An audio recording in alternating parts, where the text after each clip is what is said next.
So it's about to be a whole year since I closed down all of my credit cards and I officially only use debit cards, okay? So right here is actually my wallet. And I actually walk around with exactly about 6 different debit cards, okay?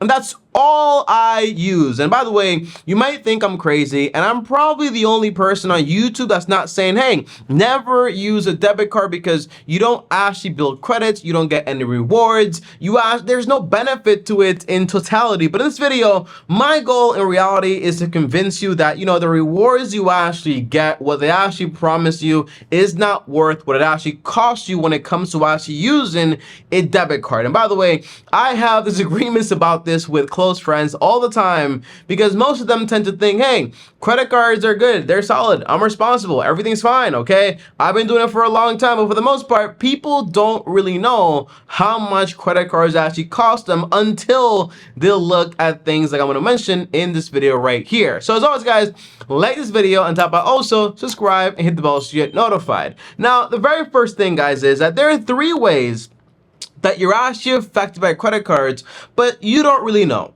The first way is there's something called a merchant fee, okay? Just by using plastic. Now, whenever you go ahead and you use a debit card, or even like, for example, use like a credit card at your local deli, or for example, a Target, or wherever you actually go, there's actually a transaction fee that they actually have to pay by using this convenient little plastic device, okay? So usually a lot of retailers, they tend to pass that fee on to you. You won't actually notice it, except for example, the price might be a little higher. That's the idea. Number 2 is, guys, also, whenever you actually use plastic, use even debit cards and credit cards, for example, you tend to overspend money by an average around 16 to 18%, according to a study that was actually done. So the reason is pretty simple, okay?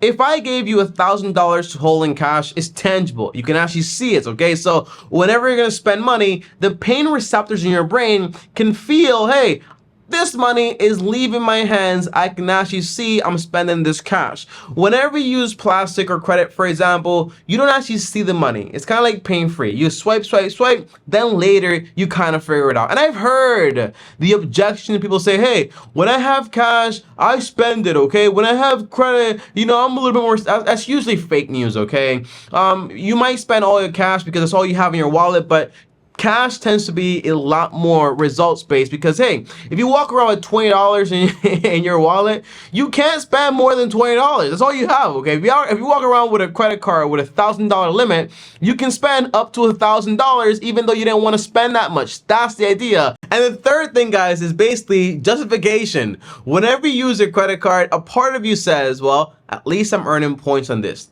This stuff I would have bought anyways. And I want to answer that right now, okay? Because there are some clear objections I hear all the time, okay? And the objections are very simple. Number 1 is basically, Tommy, this is money I was going to spend either way. I'm only spending money I was going to spend. Now, most people, when I ask them this one question, this entire theory is basically like gone. It's done, okay? I asked them, well, how much money are you going to spend this month? And they can't tell me because they don't know exactly what their budget is. They walk around, they get paid to spend the money, and then they pay back the credit card. They pay no interest. They think they're solid, but in reality, you don't really have a budget whatsoever. I can tell you per month, I'm spending $1,500. You know how I know that? Because I have inside of one of these debit cards, $1,500 every single month, and that's all I can spend. There is no more money. So once that's done, it's done. But whenever you have, for example, a credit card with like a $3,000, $5,000 limit, $60,000 limit, and then you're saying, I'm spending money I would have spent anyways. I'm buying groceries. I'm buying this stuff I would have bought anyways. But for the most part, you tend to be overspending because that limit isn't going to be hit right away, and you can always pay it back at the end of the month. But that does not mean you're not buying things you don't need, although you might not be paying interest. Now,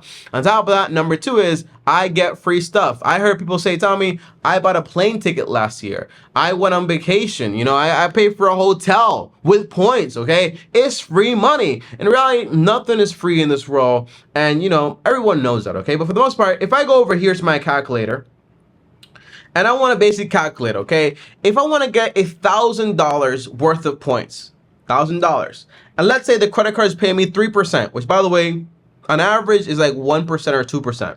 So divide this number by 0.03 to say you're getting 3% back. Well, you need to spend around $33,000 just to get back $1,000. My point is, you spend a ton of money just to get back a small fraction of money. And then you say, for example, hey, this money I would have spent anyways. Most likely, you are not going to spend that much money. But whenever you see the limit isn't being hit and you have the money available, it's just a lot easier to spend more and more money. But when you have a fixed budget, you can only spend what you have in your fixed budget. That's the idea. So you're better off saying, hey, I'm going to save 10% of my income to go on vacation. And instead of basically doing that, right, spending a bunch of money like crazy to actually, for example, put on your credit card, paid off in full and justify it, the answer is just save your money, pay for your flights, and keep investing, because this stuff is not going to make you rich for the most part. And whenever you go on vacation and use your credit card, you just go overboard. Because again, the limit makes you almost seem like I have $5,000 available to me, but it's not your money, right? It's the bank's money, and you're going to have to pay it back, right? That's one big thing. And number three is, I hear this all the time, is, Tommy, but what about I need to build credit? I don't have like any credit. Well, here's my credit score right now. My credit score is around 744, as you can see right there. And by the way, remember, I closed down all my credit cards. So can you guess what my credit score used to be? It used to be right here. Let me turn down the brightness. I think that's the problem here. Yeah, there you go. It used to be 811 before I closed down all of my credit cards. By the way, I had 8 credit cards. Closed them all down savagely. But the idea is, guys, look at this. If I'm a lender, I'm the person you want to borrow money from to buy a house, for example. If you come to me and you have an income of $80,000, you don't have any debt, you pay all your bills on time, I can see that because you've been paying your water bill, your phone bill, your rent. I see all this information, right? I can see that. I have a record. I see your tax statements. I see everything, right? So if I see all these facts, do you think I'm not going to give you a loan at a good rate? The answer is, of course, I'm going to give you a loan. That's called manual underwriting. You don't need to have a credit score to qualify for a loan. You just need to have a good financial profile. And that comes down to income to debt ratio. It comes down to what do you spend most of your money on, all right? So the idea is you don't need to have a credit card to actually go ahead and build a credit score. You don't even need a credit score to qualify for a home. You just need to have an income that you have for a long time, in a sense, and you actually need to have, for example, a record of your bill payments. And you're going to have that if you're a normal person, because you pay rent, you most likely pay your phone bill and all those bills that are in your name, and that forms that, well, that's useful for a record to actually give to the bank to carry out manual underwriting. That's the idea. So you actually don't need it. For the most part, when people say, I'm spending money I would have spent anyways, that's a lie, because you don't even have a budget. People say, well, I'm getting points. Well, at what cost? You're overspending by 18%, 16%, where you could just be setting a budget and then putting money aside for whatever you want to buy, okay? And then third, you don't need to have a credit card to build credit whatsoever, so you don't actually need it, in a sense. So sometimes we're kind of like being tricked in a way, okay? And I just want to clear that up. Now, overall, guys, in closing, I do have some things to say. Now, what has been my overall anecdotal experience as far as what happened after you close down all your credit cards, Tommy? Like, what is it like walking around without a credit card anymore? Well, it's not all good, per se, because in a way, when you do have a credit card, you do have access to cash that isn't yours, but you do have access to cash, right? So there was a month where I actually ran out of money, okay? There was a month where I was just like not being that responsible and I ran out of money. Now, when that usually happens, I would basically just use a credit card and then pay that off in full later that month and be done with it. But this time, I set a budget, right, for I'm going to spend this much money. I bought a few too many things on eBay and I ended up the month kind of short, right? And I was like, well, this is kind of tough, right? So the point is, it kind of does feel like at the beginning, it is an adjustment because you no longer have, for example, an scapegoat like a credit card to actually be able to say, well, I kind of was irresponsible. I'm going to use a credit card and basically pay that back in full. You don't have that option anymore, so you have to be responsible consistently. And I actually like that a lot more because it makes me be more diligent when it comes to my saving and my investing overall. So it's not a bad thing, but it is something that actually happened to me. But there is some good news, okay? Good news are, for example, I never spend more than I have available for spending because that's all I have available for spending. So I'm never worried about. I remember once I was remodeling my home and I had to buy, for example, a countertop. It was granite, and I put a $7,000 bill on my credit card. I was like, I'm gonna pay it off the next month. I just don't have the cash right now, and I did pay it off. Okay, and that was it, right? But for the most part, a lot of people actually go buy things on their credit cards, thinking they're gonna pay it off in full, then they don't, and they pay a bunch of interest. One thing I can say, I had 8 credit cards, and I never paid any interest like on purpose. Right, on purpose. Whenever I call back in, they would actually cancel it out because it would be some type of mistake with the payment didn't send or whatever. I would always get my money back in some way. I never actually paid any interest, and that's massive.